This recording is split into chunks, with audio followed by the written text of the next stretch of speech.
Il ne répond plus, plus d'initiative, plus de nouvelles. Et vous vous demandez ce que vous avez fait.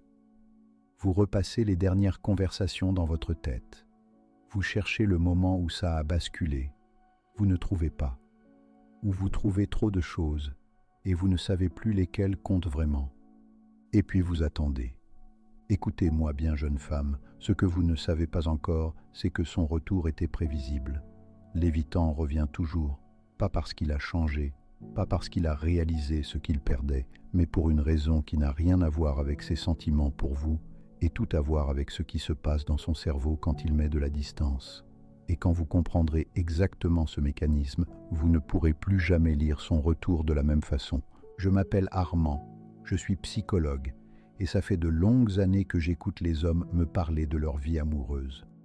Je les écoute me raconter toutes ces choses qu'ils n'oseraient jamais dire à leur partenaire.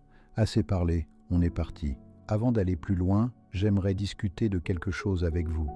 Ce que vous vivez en ce moment, cette attente, ce silence, cette façon de vérifier votre téléphone en espérant quelque chose qui ne vient pas, c'est épuisant. Et c'est solitaire d'une façon particulière, parce que les gens autour de vous ne comprennent pas toujours pourquoi vous restez là. Pourquoi vous ne passez pas à autre chose? Pourquoi vous continuez à penser à quelqu'un qui a coupé le contact? Je l'entends chaque semaine. Des femmes intelligentes qui ont du recul sur leur propre vie, qui savent exactement ce qui se passe et qui restent quand même dans l'attente. Pas par faiblesse, pas par manque d'estime de soi, mais parce que ce qu'elles ont vécu avec cet homme était réel et que le réel ne disparaît pas sur commande. Ce que je veux vous dire d'abord, c'est ça. Vous n'avez pas à avoir honte de ce que vous ressentez. Ce n'est pas irraisonnable d'être là où vous en êtes. Et ce que je vais vous expliquer dans cette vidéo ne cherche pas à vous convaincre de faire quelque chose. Il cherche à vous donner de la clarté, parce que la clarté est toujours ce qui redonne le pouvoir de décider. Alors commençons. Pour comprendre le retour de l'évitant, il faut d'abord comprendre pourquoi il est parti. Et c'est là que la plupart des femmes font une erreur d'interprétation qui leur coûte très cher. Elles pensent qu'il est parti parce qu'il ne les aimait pas assez, parce qu'elles ont dit quelque chose de travers, parce qu'elles ont été trop présentes ou pas assez, parce qu'il y a quelqu'un d'autre, parce qu'elles n'étaient pas suffisantes. Aucune de ces réponses n'est la bonne.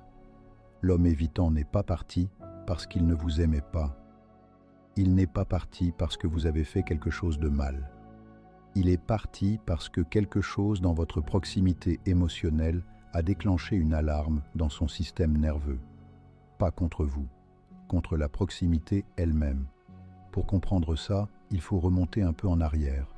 Dans les années 50, un psychiatre britannique du nom de John Bowlby a commencé à observer quelque chose que personne ne regardait vraiment à l'époque, la façon dont les tout-petits s'attachent à leurs soignants. Et ce qu'il a découvert allait changer la psychologie pour les 100 ans suivants. Il a montré que l'attachement n'est pas un luxe émotionnel. C'est un besoin biologique, aussi fondamental que manger ou dormir. Un enfant qui ne peut pas s'attacher de façon sécure à quelqu'un, il ne développe pas juste une préférence. Il développe une stratégie de survie. Dans les années 60, une chercheuse du nom de Mary Ainsworth a continué ce travail. Elle a mis en place une expérience simple, placer un enfant dans une pièce avec sa mère, puis éloigner la mère, pour observer comment l'enfant réagissait et comment il accueillait le retour. Et ce qu'elle a observé, c'est que tous les enfants ne réagissaient pas de la même façon. Certains pleuraient, puis se consolaient au retour de la mère. D'autres restaient agités longtemps, et d'autres encore, ceux qu'elle a appelés les évitants, semblaient ne pas réagir. Ils ne pleuraient pas quand la mère partait, ils ne la cherchaient pas quand elle revenait. Ils avaient appris à ne pas montrer leurs besoins, parce que leurs besoins n'avaient pas été comblés de façon suffisamment fiable. Ces enfants ne sont pas devenus indifférents, ils sont devenus stratégiques.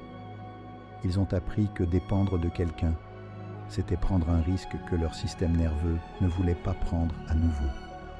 Et ces stratégies-là, elles ne restent pas dans l'enfance. Elles voyagent, elles entrent dans les relations amoureuses adultes sans qu'on les ait invitées. L'homme évitant que vous aimez, il n'a pas choisi d'être comme ça. Son système nerveux a reçu un programme très tôt, et ce programme dit « la proximité émotionnelle, c'est dangereux. Se laisser dépendre, c'est risqué. Avoir besoin, c'est une vulnérabilité que quelqu'un va exploiter ou décevoir. » Donc quand votre relation a commencé à prendre de la réalité, quand les attentes ont commencé à exister, quand votre présence a commencé à compter vraiment, quand la relation est devenue quelque chose de concret plutôt que de flottant, son alarme s'est déclenchée. Et il est parti. Ce n'est pas un rejet, c'est une régulation, maladroite, douloureuse pour vous. Mais ce n'est pas la même chose qu'un rejet. Maintenant, que se passe-t-il dans son cerveau pendant qu'il est absent? Il y a chez les humains un mécanisme de biais de positivité mémorielle. C'est quelque chose que vous connaissez peut-être dans votre propre vie, sous une autre forme. Vous avez eu une période difficile, un voyage raté, une rupture, un deuil, et quelques mois plus tard, vous vous en souvenez différemment, moins douloureusement, avec parfois même une sorte de nostalgie. Ce n'est pas que vous avez oublié, c'est que votre mémoire a fait le travail de lisser les aspérités et de garder ce qui était bon. Chez l'évitant, ce mécanisme fonctionne de façon particulièrement intense et pour une raison très précise. Dès qu'il met de la distance entre lui et vous, la menace disparaît. Son système nerveux se calme, l'alarme s'éteint. Et sans l'alarme pour tout écraser, ce qui reste à la surface, ce sont les émotions positives, l'attraction qu'il ressentait, les moments qu'il aimait, la façon dont vous riez ensemble, la connexion qu'il avait avec vous. Ces souvenirs remontent, pas parce qu'il vous a oublié, mais parce qu'il n'y a plus rien pour les noyer. Et voilà ce que ça produit en lui, un manque, un vrai manque, des pensées qui reviennent, une envie de vous écrire. Il faut que je vous parle d'une cliente à moi, Camille. Camille avait vécu 1 an avec un homme évitant, des allers-retours permanents. Il se rapprochait, puis disparaissait. Il revenait, puis s'éloignait à nouveau. Et à chaque fois qu'elle me parlait de ses retours, il y avait dans sa voix quelque chose entre l'espoir et l'épuisement. Elle me disait « Léo, quand il revient, il est tellement là, tellement présent. Il écrit tous les jours. Il fait des plans. Il me dit que cette fois, c'est différent. Et moi, j'y crois, parce que je le vois, que c'est réel. » Et c'est là que je lui ai posé la question que je vais vous poser maintenant. Est-ce que ce que vous voyez dans ses yeux, c'est de l'amour, ou est-ce que c'est du soulagement? Parce que ce sont 2 choses très différentes, et l'une est durable et l'autre ne l'est pas. Écoutez-moi, c'est fondamental. Il ne revient pas vers vous. Il revient vers la version de vous qu'il a dans la tête pendant son absence. Cette version filtrée, apaisée, dont son cerveau a effacé tous les signaux qui déclenchaient son alarme, il revient vers une image. Et cette image ne correspond pas à la réalité de ce que la relation va recréer dès que la proximité redevient concrète. Parce qu'au moment où il rentre en contact, au moment où vous commencez à vous reparler, au moment où la relation reprend de la réalité, l'alarme se rallume. Et c'est là que vous devez comprendre la chose la plus importante de cette vidéo. Il revient. Mais il ne revient pas avec plus de capacité d'attachement qu'avant. Ce n'est pas parce qu'il a eu le temps de regretter qu'il a développé la capacité à rester. Ce n'est pas parce que son absence lui a montré ce qu'il perdait qu'il est maintenant prêt à construire quelque chose. Le travail intérieur qui permettrait à un évitant de tolérer la proximité sans déclencher son alarme, ce travail ne se fait pas dans le silence. Il ne se fait pas dans l'absence. Il ne se fait pas seul. Il se fait dans un espace thérapeutique, dans une relation où quelqu'un l'aide à reconnaître ses propres mécanismes et à apprendre à ne pas les laisser tout diriger. Et si ce travail n'a pas eu lieu, son système nerveux est exactement là où il était le jour où il est parti. Ce que vous allez vivre si vous accueillez ce retour sans comprendre ça, c'est le cycle. Un cycle que les spécialistes de l'attachement ont documenté en détail dans les dynamiques entre profil anxieux et profil évitant. Un cycle en plusieurs temps. Il part, il met de la distance. L'alarme se calme. Le biais de positivité mémorielle fait son travail. Les émotions positives remontent. Il revient. La proximité recrée la menace. L'alarme se rallume. Il repart. Et à chaque retour, vous espérez que ce soit différent. À chaque retour, vous vous dites peut-être que cette fois, il a compris, que cette fois ça va tenir. Et à chaque fois, à un moment ou un autre, quelque chose dans la relation déclenche à nouveau son alarme. Je ne vous dis pas ça pour vous décourager. Je vous dis ça parce que vous méritez de voir clairement ce qui se passe, et non pas juste le voir à travers le prisme de l'espoir ou de la peur.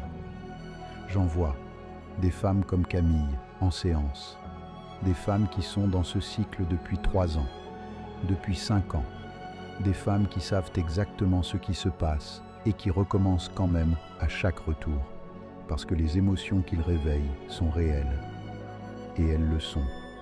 Ce n'est pas une illusion, ce n'est pas une obsession, c'est une connexion véritable avec quelqu'un qui, lui, n'a pas encore la capacité d'y répondre de façon stable. Réel ne veut pas dire durable, et confondre les deux, c'est ce qui fait le plus mal sur la durée. Alors qu'est-ce que vous faites de ce retour? La première chose, c'est de ne pas confondre son retour avec un signal qu'il a changé. Son retour vous dit une chose. Il a des émotions positives pour vous, des vraies. Ce n'est pas un mensonge, ce n'est pas une manipulation calculée. Mais ces émotions ne disent rien sur sa capacité à rester. Un homme peut vous vouloir sincèrement et ne pas être capable de construire quelque chose avec vous. Ces deux choses ne s'excluent pas. Et pendant longtemps, dans notre culture, on a appris aux femmes que si un homme les veut vraiment, il va trouver le moyen. Ça, c'est une croyance, pas une vérité psychologique. Un homme évitant peut vous vouloir vraiment et être paralysé par ses propres mécanismes à la fois. Ce n'est pas votre faute. Et ce n'est pas non plus une excuse pour ce qu'il vous fait vivre. C'est juste la réalité de ce à quoi vous faites face. La deuxième chose, c'est d'observer ce qui se passe concrètement dans les premières semaines après son retour. Est-ce qu'il crée de la vraie proximité? Est-ce qu'il parle de ce qui s'est passé? Pourquoi il est parti? Ce qu'il a vécu pendant l'absence? Ce qu'il comprend de lui-même? Est-ce qu'il nomme ses propres mécanismes, même maladroitement? Ou est-ce qu'il reprend là où il a laissé, comme si rien ne s'était passé, en esquivant la conversation qui changerait vraiment quelque chose? Un homme évitant qui travaille sur lui-même va faire quelque chose de différent. Il va se montrer sur quelque chose qui lui coûte. Pas parfaitement, pas sans hésitation, mais il va faire un pas qui n'était pas là avant. Un homme évitant qui revient juste parce que l'alarme s'est éteinte. Lui, il reprend exactement là où il l'a laissé, avec la même distance, la même résistance, la même limite invisible qu'il ne franchit pas. La différence entre les deux, vous la verrez dans les premières semaines, pas dans ses mots, dans ce qu'il fait avec l'inconfort. Et la troisième chose, et c'est la plus importante, c'est de vous demander ce que vous avez fait, vous, pendant son absence. Pas pour lui, pour vous. Est-ce que vous avez laissé de la place à autre chose dans votre vie? Est-ce que vous avez commencé à reconstruire quelque chose, vos projets, vos amitiés, votre rapport à vous-même? Est-ce que vous existez différemment depuis qu'il est parti? Ou est-ce que vous étiez simplement en attente, la vie suspendue, le temps gelé, tout orienté vers le moment de son retour? Parce que la seule dynamique qui change vraiment quelque chose avec un évitant, ce n'est pas son retour. C'est votre positionnement à vous. Est-ce que vous accueillez ce retour depuis un endroit de choix ou depuis un endroit de manque? Depuis un endroit de choix, ça ressemble à « je veux voir ce que ça donne ». Je reste attentive. Je ne réorganise pas toute ma vie autour de lui. J'observe. Et si je vois que rien ne change, je saurai le reconnaître. Depuis un endroit de manque, ça ressemble à « enfin ». Je vais faire en sorte que ça marche cette fois. Je vais être différente. Je vais éviter ce qui l'a fait partir. Je vais m'adapter. Cette différence-là, infime dans les mots, est immense dans ce qu'elle va créer. Et son système nerveux à lui, ce système nerveux qui capte votre état interne avant même que vous ayez dit un mot, il va l'apercevoir. Ce que je veux que vous reteniez de cette vidéo, c'est ça. L'évitant revient toujours. Pas parce qu'il vous aime plus qu'il ne peut le montrer. Pas parce qu'il a compris quelque chose pendant son absence, mais parce que son cerveau vous associe à des émotions positives qui refont surface dès que la menace a disparu. Ce retour est réel. Ces émotions sont réelles, mais elles ne disent rien sur sa capacité à rester. Et ça ne veut pas dire qu'il n'a aucune chance de changer. Ça veut dire que le changement ne vient pas de lui seul et qu'il ne vient pas du temps. Il vient d'un travail conscient. Et vous ne pouvez pas faire ce travail à sa place. Ce que vous pouvez faire, c'est rester lucide. Observez ce qui est là, pas seulement ce que vous espérez. Et vous rappelez que vous méritez quelqu'un qui peut rester, pas quelqu'un qui revient. Maintenant, écoutez-moi bien parce qu'il existe une approche psychologique puissante pour que votre évitant s'attache durablement à vous et celle-ci passe par un lâcher-prise. C'est bien plus qu'une technique. Il s'agit d'un état profond de détachement et je vous montre exactement comment faire dans la vidéo qui s'affiche à l'écran. À bientôt, mesdames. Portez-vous bien.